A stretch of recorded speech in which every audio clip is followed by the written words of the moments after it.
देश की सबसे बड़ी एयरलाइन इंडिगो ने यात्रियों की असुविधा को देखते हुए एक महत्वपूर्ण निर्णय लिया है। एयरलाइन ने घोषणा की कि 3 से 5 दिसंबर के बीच उड़ानें रद्द होने के कारण प्रभावित हुए सभी यात्रियों को 10,000 का यात्रा वाउचर प्रदान किया जाएगा। एयरलाइन के अनुसार यह वाउचर अगले 12 महीनों तक मान्य रहेगा और यात्री इसे भविष्य की किसी भी इंडिगो फ्लाइट की बुकिंग में इस्तेमाल कर सकेंगे।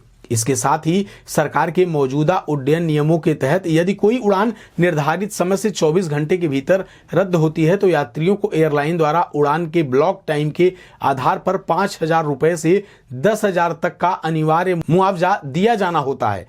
इंडिगो का यह यात्रा वाउचर सरकारी मुआवजे के अतिरिक्त दिया जाएगा। यात्रियों को 2 अन्य भी लाभ मिलेंगे कि सरकारी नियमों के तहत मुआवजा और इंडिगो का 10,000 का ट्रैवल वाउचर। एयरलाइन ने यह भी कहा कि अचानक हुई उड़ान रद्दीकरण की स्थिति से यात्रियों को बहुत समस्या उत्पन्न हुई थी, इसके लिए यह कदम ग्राहक हित में उठाया गया। दूसरी खबर की तरफ बढ़े तो वो बीते साल अक्टूबर में हुई बहराइच हिंसा मामले से जुड़ी हुई है, जहां बहराइच जिले की विशेष अदालत ने रामगोपाल मिश्रा हत्याकांड से जुड़े बहुचर्चित हिंसा मामले में ऐतिहासिक फैसला सुनाया है।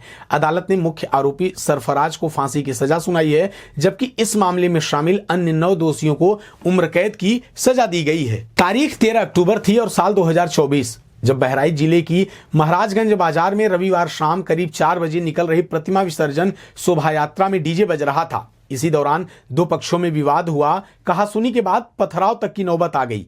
इस पूरे घटनाक्रम ने हिंसा का रूप ले लिया, जिस दौरान रामगोपाल नामक शख्स की गोली मारकर हत्या कर दी गई। यह घटना तेजी से पूरे क्षेत्र में तनाव फैलाने वाली बन गई। पुलिस ने घटना के बाद व्यापक जांच की और कई आरोपियों को गिरफ्तार किया। मामले की सुनवाई चली और तथ्यों को लेकर अदालत में बहस हुई। अदालत ने अपने फैसले में यह माना कि हत्या सोची समझी साजिश के तहत की गई। घटना में शामिल सभी दोषियों की भूमिका स्पष्ट और प्रमाणों से सिद्ध पाई गई। अभियोजन पक्ष ने पुख्ता सबूत, गवाहों के बयान और फॉरेंसिक रिपोर्ट के आधार पर आरोपों को साबित किया है। तेजी से सुनवाई और निर्णय को लेकर यह केस इसलिए भी चर्चा में है क्योंकि अदालत ने मात्र 13 महीने 26 दिन के भीतर इस पूरे मामले में फैसला सुना दिया है, जो किसी भी बड़े दंगाई मामले के लिए बेहद तेज कार्रवाई मानी जा रही है। इस पूरे घटनाक्रम में जिन पर मुख्य आरोप दर्ज था, उस सरफराज को फांसी की सजा हुई है तथा अन्य 9 आरोपियों को उम्र कैद की सजा सुनाई गई है। बात तीसरी खबर की करें तो वो खेल जगत से जुड़ी है, जहां दक्षिण अफ्रीका ने दूसरे T20 मुकाबले में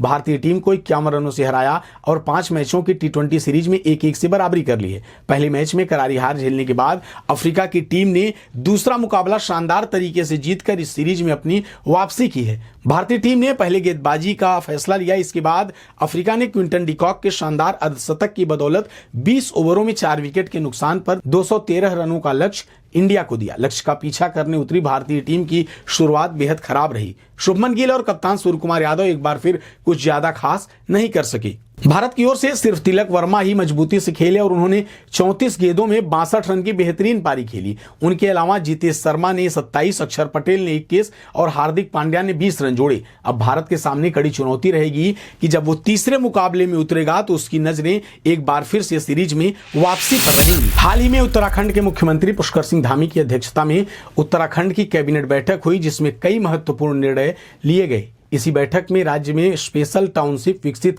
कर नियोजित विकास के लिए उत्तराखंड टाउन प्लानिंग स्कीम में संशोधन को मंजूरी मिली, यानी कि शहरी योजनाओं और नए नियोजित शहर टाउनशिप विकसित करने के लिए कैबिनेट ने मंजूरी दे दी है। वहीं प्रदेश प्रवक्ता मथुरा दत्त जोशी ने इस फैसले को स्वागत योग्य बताया और कहा कि जगह जगह अर्बनाइजेशन हो रहा है, गांव शहर में बदल रहे हैं, जगह जगह नगर पंचायत और नगर पालिकाएं बनाई जा रही हैं। सरकार के इस निर्णय से पहाड़ों पर विकास होगा, जिससे पलायन को रोकने में मदद मिलेगी। आगे उन्होंने कहा कि विकसित गांव को यदि टाउनशिप में परिवर्तित किया जाएगा तो उसमें सीवर, बिजली, सड़क की सुविधा और सही रूप से हो जाएंगे, जिससे लोगों के जीवन में खुशहाली आएगी।